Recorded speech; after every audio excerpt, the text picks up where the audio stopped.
I'm Nicole King, and this is Marbella Now.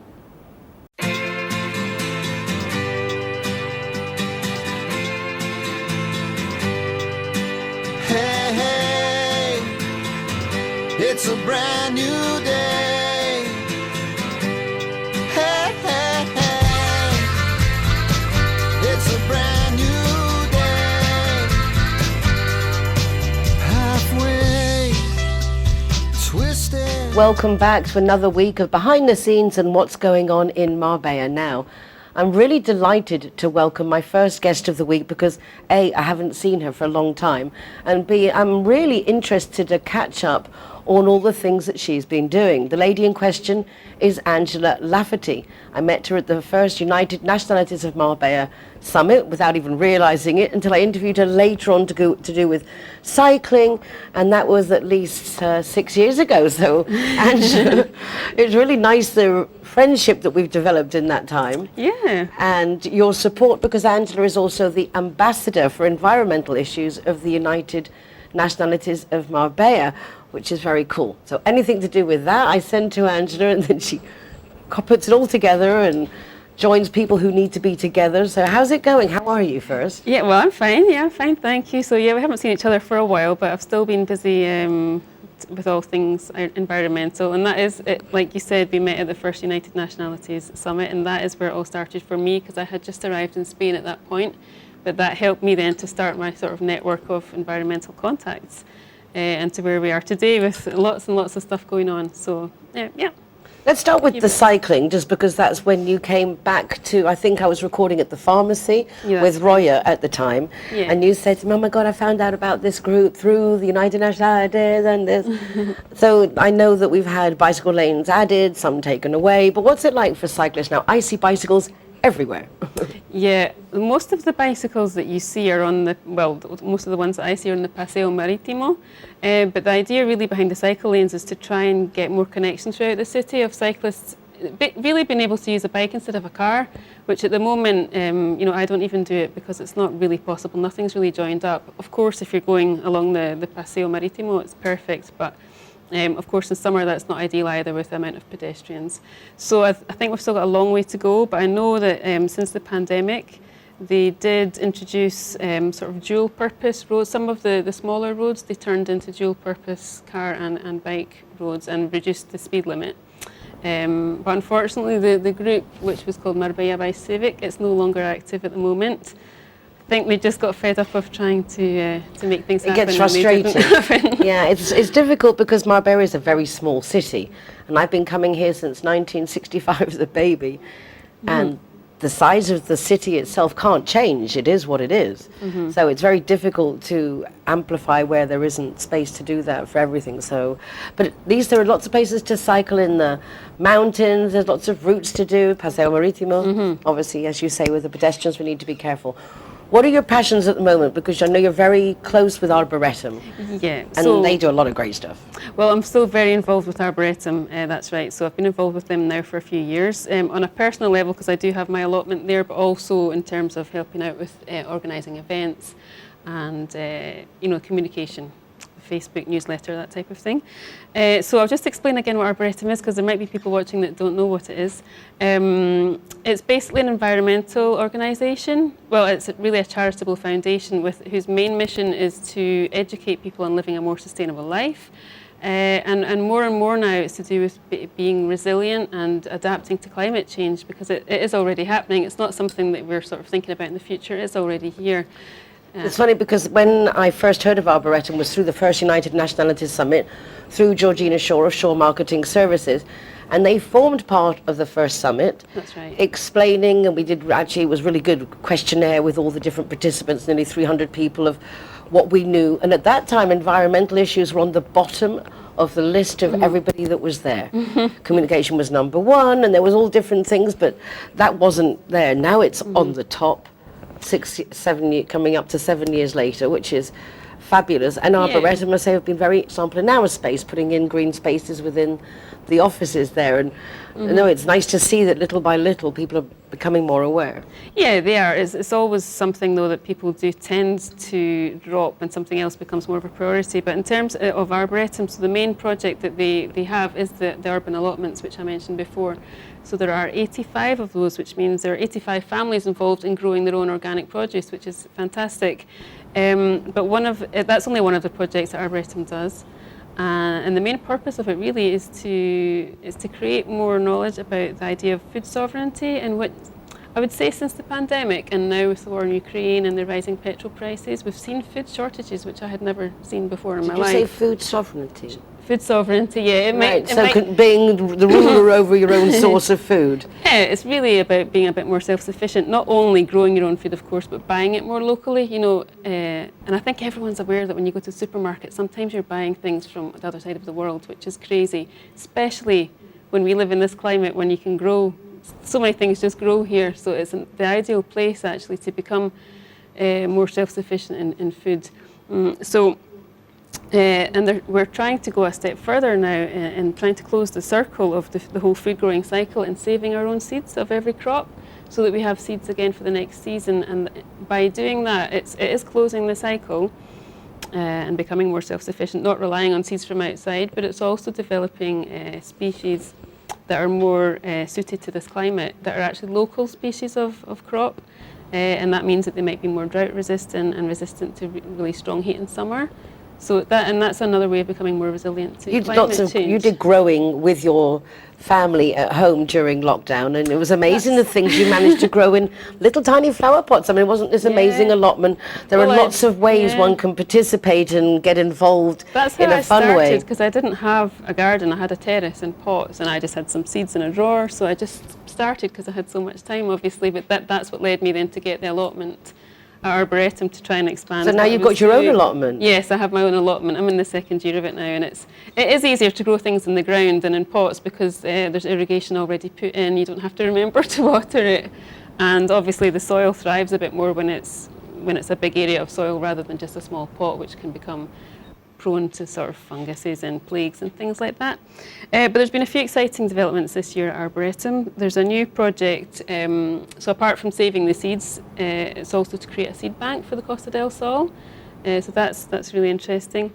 You mean like a Noah's Ark for seeds, to have a little bit of everything, or to be able to then use them later on if need be? Yeah, because there are more and more seed banks throughout the world, but there is not one so far in the Costa del Sol. There's a very big, the main one, which I think is in the Arctic Circle somewhere, because seeds ideally need cool temperatures to keep in a good condition for more, longer time. But we've set up the first one in the Costa del Sol. What does that entail exactly? What have you had to instigate? Well, how it started was so I mentioned there's 85 allotments, and we asked as many people as wanted to participate from those allotments to take part in the project. And each person got allocated a certain number of plants of these species that are from here, or maybe from Andalusia, like Cordoba, Sevilla. And then we grew them throughout the summer. So this started last spring, a year ago. We grew the plants throughout the summer, and then a certain percentage of the plants that we grew, we had to keep them for seed. So that means you leave them longer, and then they start sort of sprouting and going to seed. And then they give us workshops on how to save those seeds, how to clean them, and particularly in the case of tomato seeds, we had to ferment them for a few days before storing them. And then, they showed us how to store them so they don't get moisture or anything like that.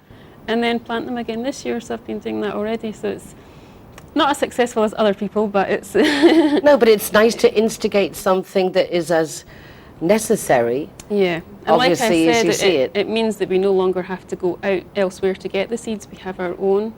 And it really is completing that cycle and being very much more self-sufficient. Very proactive. And there's now a sort of shared allotment space, which is also new in the last few months. So for a lot of people don't have the time, or they can't commit to running their own allotment, but there's now this much larger piece of land which about 10 to 20 people can work on at once, which is a great way to sort of build local community, but also just to sort of reap the benefits of having your own organic fruit and veg, but without such a big time commitment. I like that, using the reap the benefits. Is that chosen adjective there? Reap the benefits of all the things that You're sewing. Is Yeah. that something that people can like sign up to do on a list, on a Yes. rota? Or? Yeah, so basically, if you're interested in doing that, you can send an email to contacto@fundacionarboretum.org, and it's on a 6-month basis. People leave and new ones come in. But you can stay in it as long as you want. But obviously, some people, there is a bit of turnover, so there's always a chance for you to come in. And one of the great things that that group has done, they have worked on establishing a new monthly market at Arboretum. So I think that's something that people have wanted for a few years, because people come and visit the park and see all the wonderful fruit and veg growing, but they're not able to buy any of it. And this market is not actually selling what we produce in the Arboretum, but it is bringing together local producers within sort of Malaga province mostly, a few from maybe a bit further afield like Granada. But it means that people can come and buy Local produce. fairly local, yes. So it's reducing the food miles, it's also reducing plastic packaging, and it's just growing the local economy as well. And again, just going back to the idea of self-sufficiency in food. It's absolutely fabulous. So there's one on Saturday, the 28th, and it's from 11 o'clock till 2 o'clock. So 11 o'clock in the morning till 2 o'clock, go to Arboretum this Saturday. Yes. Exciting times. And are you still involved with your drink tap water and refill Marbella?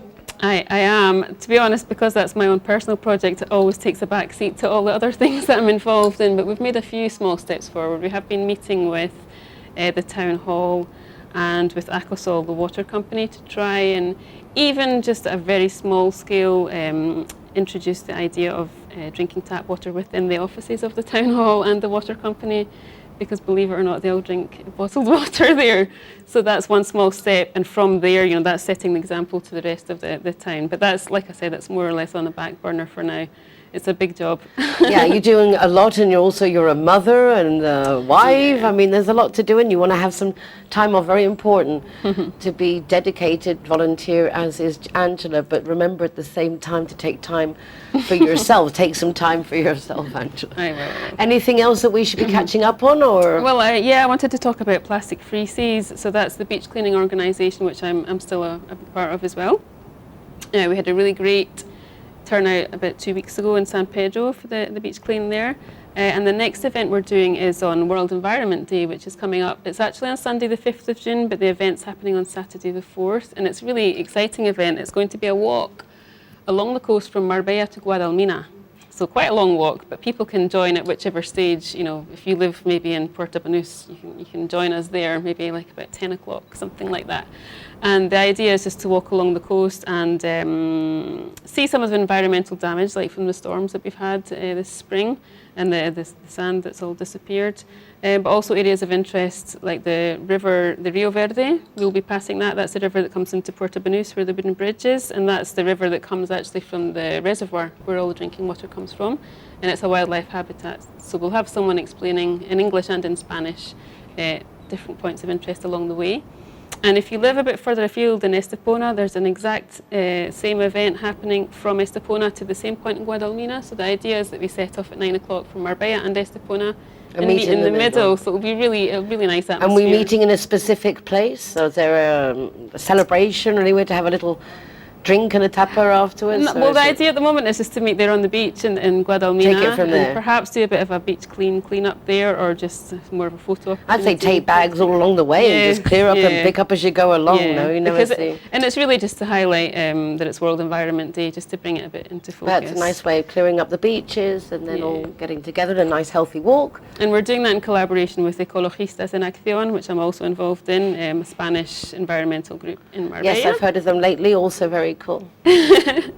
Yeah, so and then 2 weeks after that, again, the same collaboration with Plastic Free Seas and Ecologistas. We're doing a beach clean on the Saturday the 18th, out towards Las Chapas. So I'll send you the details of that to put on the Perfect. We'll keep everybody updated. In the meanwhile, do check out all the things that Angela's doing. You can contact via me, through Angela directly. The details have been on the screen. And don't go away, because I will be back in just a moment. Thank you so much, Angela. Thanks, Nicole. So lovely to see you.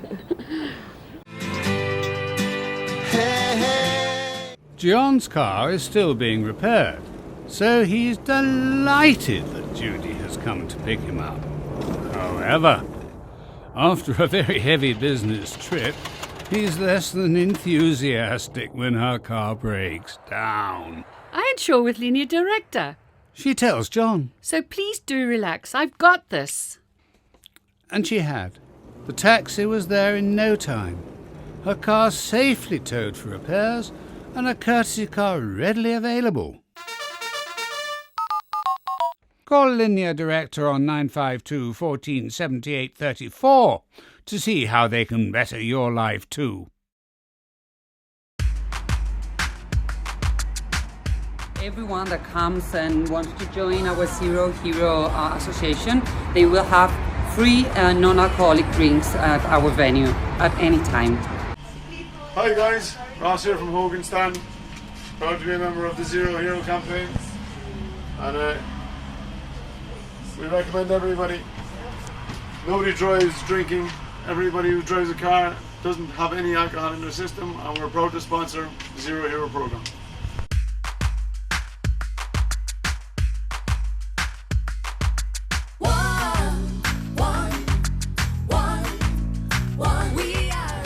Is happy to be Zero Hero partner. How cool is that? GY. When I'm the designated driver, I think it's only fair that I get to choose a Zero Hero venue that rewards me with free soft drinks. My friends all get to choose and booze, and they feel safe going home with me. Make sure that you get your reward for being the designated driver. Why pay if you don't have to? My dear friend, Book Lucy, who's been on Marbella now giving you some wonderful book reviews, sent me a photograph of a gift she got her sister for her birthday. And it was a wonderful ceramics of their dogs. I knew it was their dogs, I could see it was their dogs, but they had these like big beaming eyes. And I thought, this is ever so cute. So I asked Lucy, wow, where did you get that? It's so cool. And she talked to me about Totem and Susie. And this is Susie. Hi. Welcome to Marbella now. Thank you. Excited to be here. First time. Well, relax. All I want to do is ask you questions. It really was something which is lovely, doing a behind-the-scenes program, contacting and connecting with local people who do things that's hard to know about everything that's going on. And these little figurines were so cute, and it was so obviously their dogs. Yeah. But with your own personalized take on it, which I see runs through all your animals. They have like these big white eyes and little beady eyes. And Yes, yeah. so how did you get involved in this aspect of what you do? Well, in this particular aspect, I've always been a real dog lover. We've always had dogs in my family. I have 4 pet dogs of my own at the moment, and I work a lot with a couple of the rescue charities as well on the coast. And being a potter, it just became a natural thing that one day I was just playing around and thought, oh, I'll make a couple of cute little doggies. And they're, as you say, they're very cartoonish, they're almost caricaturish, but people just really took to them immediately. Everybody loved them. So I started doing just random whatever sort of dog appeared, and then I progressed on to doing recognisable breeds, and then I just started to get requests to do personalised dogs. So That's a very nice aspect, because to have that, which will always, that memory Yeah. and that reminder, even when they're around, to be able to see them, I think it's such a nice gift. Yes. It's a very original gift. So if you want to give someone special, something special, and they're an animal lover, without a doubt, Susie, they're just perfect. You say you're a potter. Yes. This is an interesting thing to classify oneself as. Don't think I've heard many people say to me, oh, I'm a potter.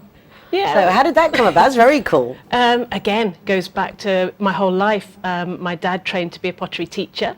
He's a very accomplished potter himself, and he always had his potteries in the house while we were growing up. Then I was very lucky that in my secondary school, which was back in the UK, we had a ceramic studio, so I was able to do O and A level ceramics. So I sort of was able to mix up this sort of natural love for ceramics just from having beautiful pieces around me my whole life, with the theory side and the history side and learning more techniques.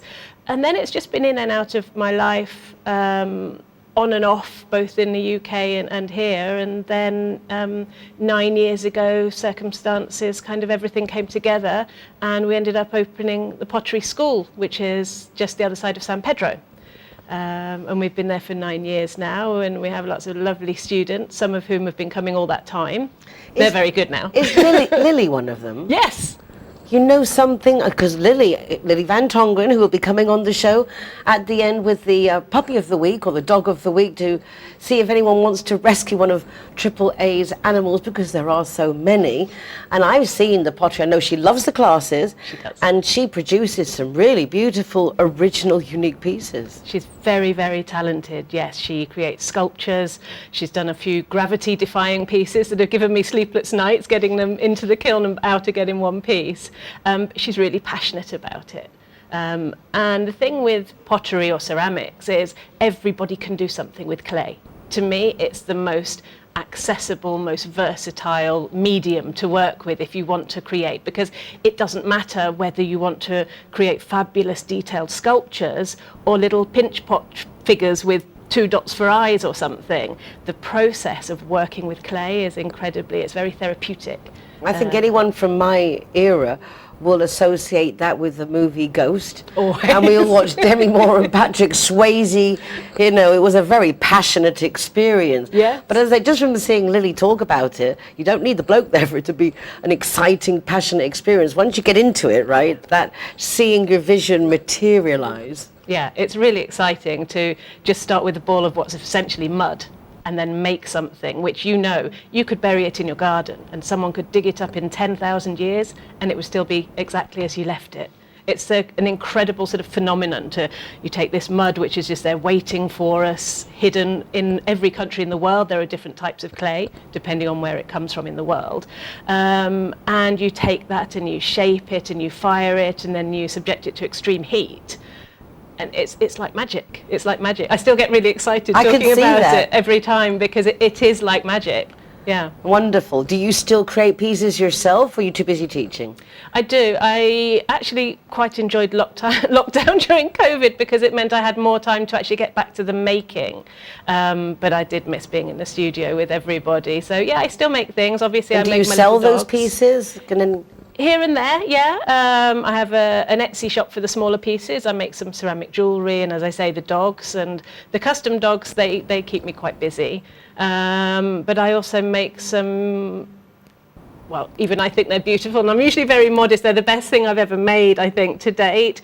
Some beautiful coil pots, big pots that you just want to hug. And I spent quite a lot of time over lockdown finding the forms and then later on playing with different glazes to get the effects that I wanted. So you had that vision, you knew before you started where you were going and it's just now making it a reality. Yes. Yeah, Quite exactly. fascinating. Yeah. And so other people can also have visions, make them reality, but maybe you do need to go and learn how to do that. What is the system of the school? How do people enroll? What are the classes? Tell us a bit about the format. Okay, well, it's very, very flexible because here on the Costa del Sol, we come, we go, we travel, we have visitors, have unusual work hours. So we don't do traditional terms like you would in a normal school. So the classes are all very flexible, just rolling classes. So most people, when they're here, they come once a week for one class, for example. Some people will come every day while they're here because they go for 3 months and you can change the day and the time. So at the moment we have classes 3 days a week, 2 classes a day, and they're 2.5 hours long. They're small groups, no more than 8 people, so we can still keep everybody a good distance from each other, but still have that nice community when it's a full class. And everybody can come to those classes. They're not ranked by ability, so a complete beginner can walk in and be in the same class as somebody that's been doing it for 8 or 9 years. And you just give the attention according to the needs at the time. Yeah. If somebody has a particular project they want to do, then I'm there to facilitate the knowledge, teach them the technique, provide the materials, and advise on glaze selection and so on and so forth. But of course, a lot of people come and they just want to get their hands on clay. Maybe they've seen the Great Pottery Throwdown on TV, and they don't know specifically what they'd like to make. And in those cases, I can always suggest a few simple projects just to get you going and get the creative juices flowing and just getting the hands in the clay. And Right, so they can actually see what can be achieved to then maybe have ideas of their own. Makes sense. Absolutely, yes. Yeah, it makes sense. So we're not knowing where to start, and that's why I'm you there. have Susie. That's Yeah. exactly why you're there. So you're living the dream. You Yes. live on the coast. You're doing what you love. Yes. Yes. Yes. I'm very lucky, and You're I know it. What brought you over here? Oh gosh, well I'd had family move over here back in the late 80s, an uncle and aunt and cousins moved over, and then my parents actually moved over here in 1991, and I followed them 2 years later. So I've been here since 1993. I was living in London, you know, everything was going fine, but I had that dream, and it just came to the point where I thought if I don't try it now, I'll get sucked into like my next big job or my next big relationship. So yeah, I came over in 93 and never looked back. Never looked back. No, not for a moment. Well, I'm delighted you're here. I'm delighted to meet you. Thank you so much, Book You're welcome. Lucy, for finding such a cool gift. And obviously you collaborate with our rescue centres, which is absolutely wonderful and admirable.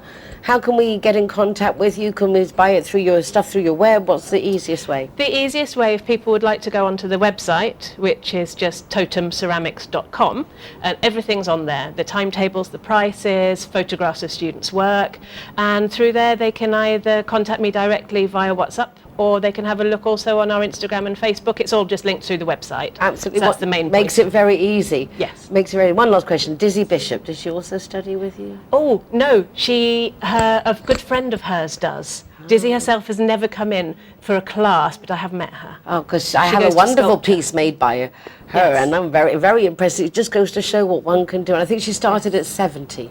Yes. She started to do her class. She's now 90-something, so Yes, yeah. really quite fabulous. Susie, Totem Ceramics, I'm totally in awe. Grateful for you coming to the studio. Really lovely to meet you. My pleasure. And if you want to give that very unique gift, apart from all the other things and the classes, those personalised pooches are really something else. Woof woof. Yeah. Okay, don't go away. I'll be back in just a moment with more of what's going on in Marbella now. Hey, hey. Zero, welcome here at the Gaucho de Banús. Let the music get to your heart. Let it set you on your way. No time to hesitate. Welcome to Lemongrass, Doña Lola. Thank you very much. Tearing us apart. Poison arrows shoot straight to your heart. We can change it. Zero Hero, welcome to Portofino, Cabo Pino. Worth your time. Hi guys, Kazatua is proud to welcome the Zero Heroes. So come on in and enjoy free soft drinks for anyone who is the designated driver. Thank you, Nicole. We are at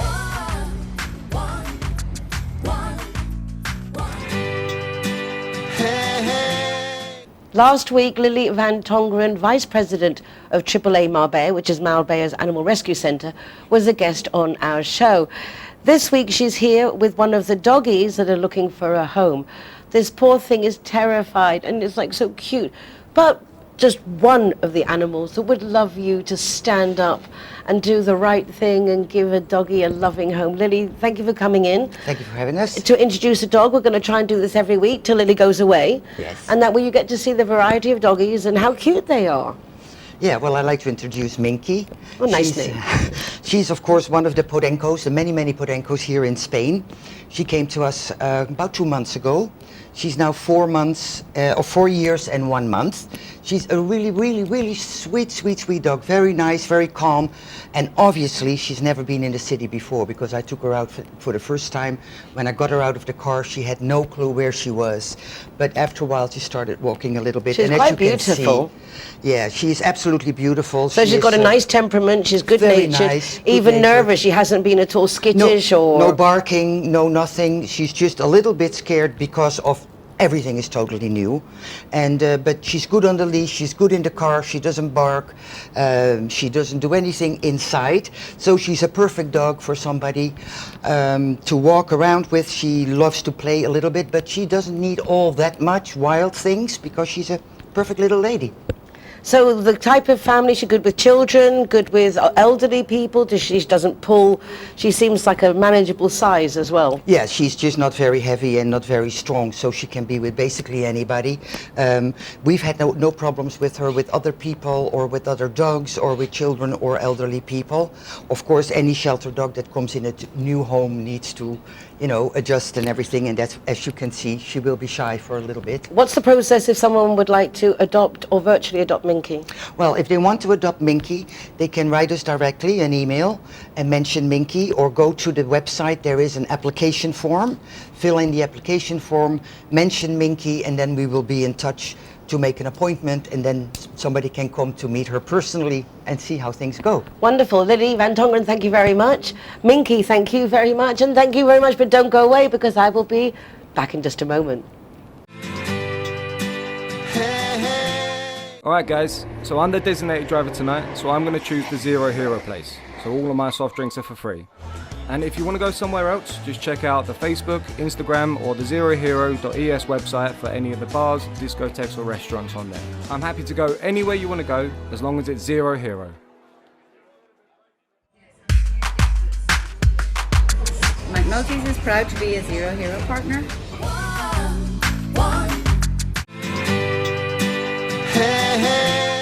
Arseny Korbeliansky was my Kids Talk host on Me Marbella Radio like 7 years ago, 8 years ago. He's no longer a kid, he's a grown man, and a passion of cars that was then and still is now. And through him, I get to welcome my next guest. His name is Elga, he's from the Netherlands, and he has opened up one of the coolest businesses locally that I've heard of in a long time. In fact, when Arseny said, you know, you have to go see these people, good for Zero Hero, and he said the name of the place was Mental, it was like, yeah, don't like the sound of that. But when I went there, it was like, it is mental, absolutely mental. The name makes sense, and I'm really delighted to welcome Elga to the program. Wow, what an introduction, Nicole. Thank you so much. Well, it was a fun, unexpected moment, and it is that way sometimes. When you least expect it, you get blown off your feet, and it's like, wow, this is cool. Yeah, we hear that sometimes, every now and then, and I saw your reaction when you came in our place, and yeah, it was overwhelming to see you even, so thank you. No, it's a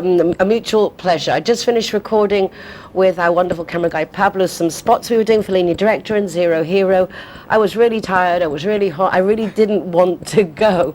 And Arseny's like, oh yeah, come on, you're going to really like it. And that you guys, was he said, very humble, very together, and very much committed to embracing everything Marbella has to offer. Well, that's true. We're a young company, a young team. We just moved into the place you've been in, Marbella, and yeah, we should be humble, I think. But the things that are happening at the moment is just unbelievable. It's yeah, it's incredible. People walk in every day, like to know about it, and we grow the business, well, week by week, I would say. Yeah. Well, the business. Let's talk what the business is. You transport and store Formula racing cars. This is kind of like the principal part of the company where you started, came to Alarin. Tell us a little bit about the core and the development, because your project is just growing and growing, blossoming. Yeah, no, it's true. It's basically 2 years ago I bought a race car myself. I did not have any transport or support for myself racing on the racetracks in Andalusia. So I was looking for a service race team basically to help me. I couldn't find it, started the team myself, opened a garage, and that grew into the mental company that we are at the moment. So the business is storage of race cars and sport cars. We transport them to the racetracks, and then on the racetracks we give all the support that you need, some food, some mechanics, some good friends to enjoy. Where are the racetracks? I mean, what are the options around here? I don't think many people even can contemplate this aspect of Andalusia. No, well actually Andalusia has some very, very good tracks to offer. The closest one is in Ascari, Ronda. This Friday we go to Almeria. Then we have close to Sevilla, we have Monteblanco. Jerez has one of the most amazing tracks in close by. And then there's Guadix, close to Granada. Yeah, so there's quite a few, and we go one time to one, then the next time to the other. So you organise for everybody who has Formula racing cars to go basically in a pack around different circuits. So you organise this with the different tracks. Yeah, It must be quite a lot of work. It is a lot of logistics basically, and what we do is we book a racetrack, we organize a track day, and sometimes it's for the really fast Formula cars, as you call them, and that's everybody knows the Formula cars from TV, of course. But there's a lot of people that own different race cars, just like any normal road car that's been transferred into a race car, or a sports car that you like to try on the racetrack. So we rent the track, then we open it up for people that like to enjoy their car. That's basically what brings us all together. We love cars and we like to enjoy them, and then afterwards talk about them. It's amazing what a boy will do to play with his toys. I mean, there are just no limits. You're absolutely If right. I haven't got friends to play with, I'm going to make friends to play with and set it up. It's a wonderful concept. It's great to see how far you've progressed. And when I came to your premises, there's a lot going on. It's not just storage of racing cars and organising these events. There seem to be kiosks, and Arseni, in fact, is with a simulator True, for yeah. racing. I mean, it's a very high impact. There's a lot happening. Yeah, I know.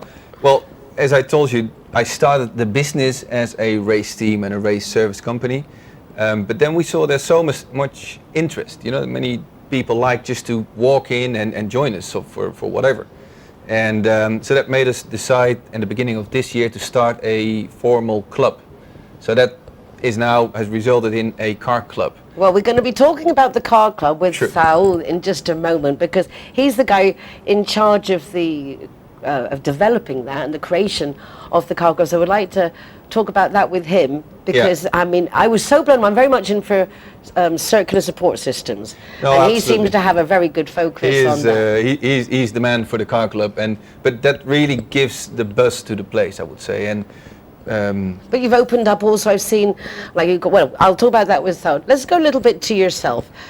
You're obviously from the Netherlands. I am, yeah. You said 2 years ago you didn't want it to race, but what did you do to give you the position to be on the Costa del Sol and want to buy a race car and get into all these expensive toys? Well, first of all, they're not owned by myself, so it's the customers' expensive toys. I worked in IT for 10 years in Holland. I loved it for 10 years, but then after living my life in offices, I moved to Marbella and started a business that I really, really like. The passion I felt inside, I just did it. And that's what brought me into the situation I'm in now. And it started as a small thing, and now all of a sudden it really exploded, especially here in Marbella. It's obviously a big market of people that love cars, that like racing. So yeah, there's no way out. It's a one-way road, and we grow the business as it should be. And I think that as well is in my nature. So I just like to see people happy, to see people like the service that we give.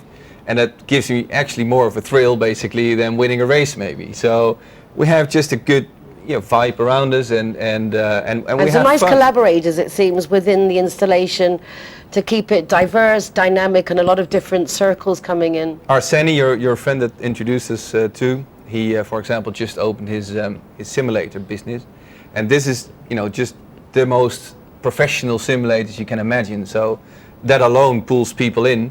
They like racing, and then you're racing while you smell the smell of gasoline and you hear the engine. So it's just Dreams coming true all over the place. I mean, that's what we like to hear, because that's what it's all about. And anyone who's a regular viewer will know that it's like, hey, for me, #better together. It's what we need to do, help each other be successful, and if we can have fun at the same time. Yeah. That's really awesome. I truly believe that, and as you touched on it just a few seconds ago, that if you work together, if you as businesses go together, make each other stronger, it will result in a buzzing place and a lot of business, and that's exactly what we do in our place. So we have a lot of sponsors, for example. We have guys in our garage like Arseni with his simulators, and and all together creates the vibe that we all want and we all need for the business. Yeah, it's very exciting.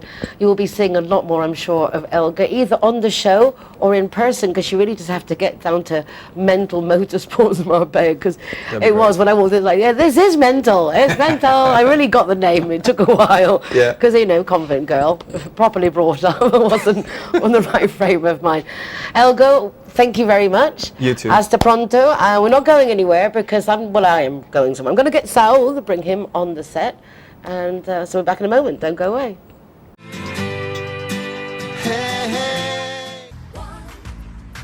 Glad and are proud to present Zero to Hero. Never drink and drive. Everyone that comes and wants to join our Zero Hero Association, they will have free non-alcoholic drinks at our venue at any time. So here we are at Everest. Very cool. Yeah. Stickers going up.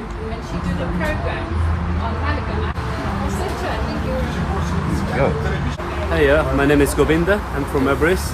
Welcome to Zero Hero, to Everest Fusion, to enjoy your cocktails, drinks, and happy hour as well.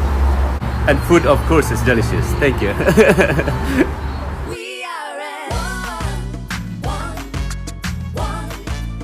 So, welcome to Sister Taperia. Perfecto. Well, heading up the club aspect of Motorsports Marbella is my final guest of this week's show, Saud. What an exciting experience it was. Arriving, you have this little like coffee place set up at the club and there was food and there's people running around, and I loved your self-sufficient circular support system for these guys who want to race cars. It really is my own philosophy of make something support itself. You're a genius. Thank you very much. I'm really impressed, and I love the idea that you had the idea, you presented the idea, you've been allowed to follow through with the idea, so that's kind of a gift in itself. First of all, thank you very much to invite me here, because I think I'm start to develop my dream like 10 years ago, because also I was the Abarth Club president, and also I tried to do that by myself long time ago, but hey, this is like a crazy idea and nobody trusted me. Only myself, I create this thing during all the last 3 years, something like that. Isn't it funny how sometimes it's just not the right moment, and things have to just wait until the right combination of someone like Elgar, who has vision, has passion. Exactly. Because all the crazy idea, and it's very difficult to the people to start to trust in you, especially here in this place in Marbella, no? Because here all the people looking for luxury things and something super professional and all that. And when one guy he come to your place and start to talk about a new idea and all that, nobody, it's very difficult to the people to support you and trust in you. And in this case with Elgar, in day one they told me, hey Saud, let's do it, I support you, I love you, and I love the idea, and let's do it, because hey, we are a race team, but also what we need, one person to kind of manage the car club, and you are the man. And we started like 4 months ago, and I think what we did in the last 3-4 months, it's like 2 years in, because we create a community here in Marbella. In my humble opinion, I think it's something unique, because we have already like 130 members, almost of them very top people. But all of them in common, as you said to me the first time we met, first criteria is a nice person. No. And then car fanatic. Exactly. That's what I met with you the first day. I told you, we don't looking for people, how can I say, wealthy people or rich people. No. We don't look in that. What we looking at people to kind of be nice person and car lover. That's it. Why? Because I don't care if you have a Lamborghini or if you have a Renault.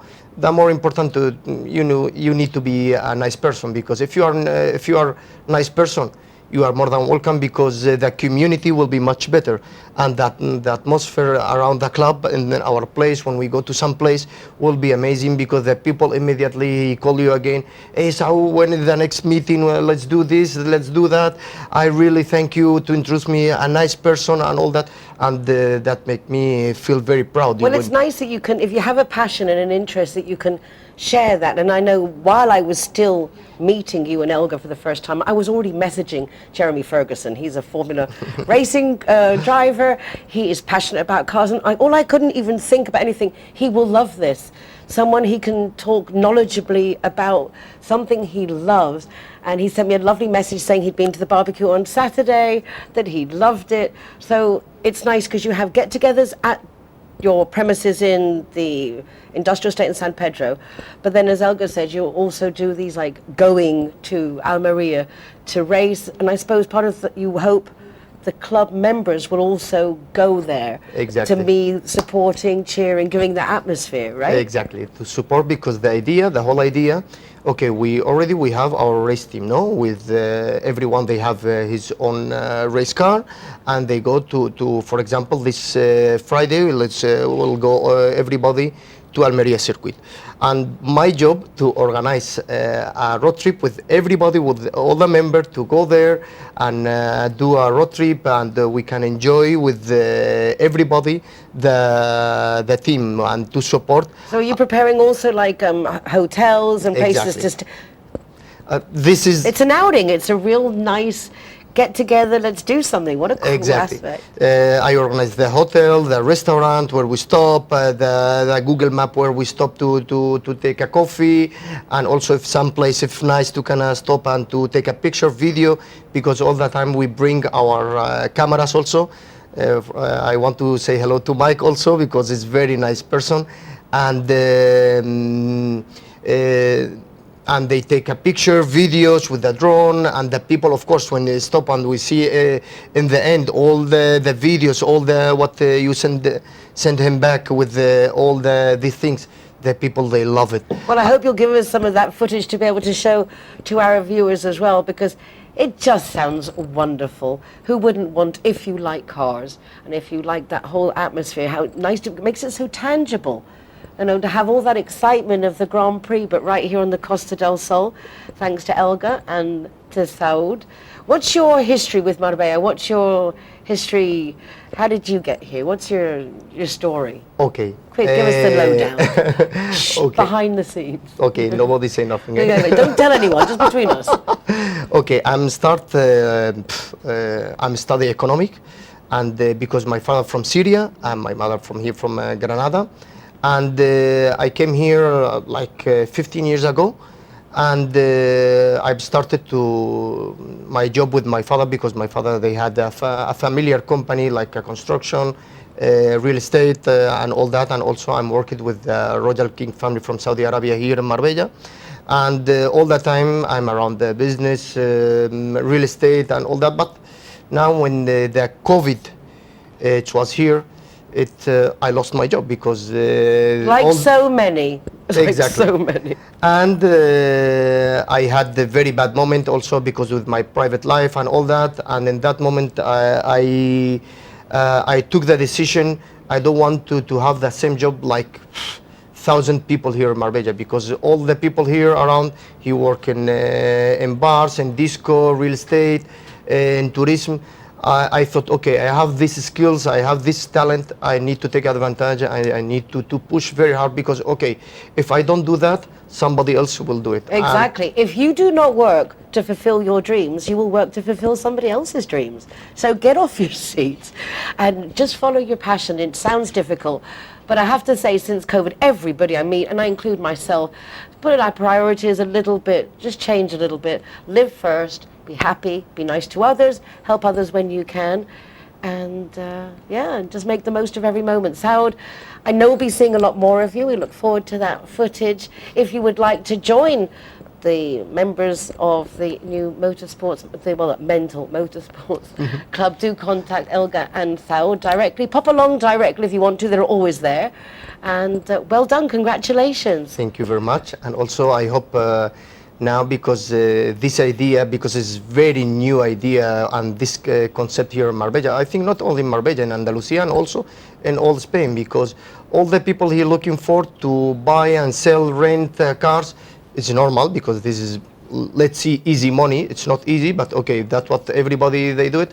But here what we want to create, it's a passion.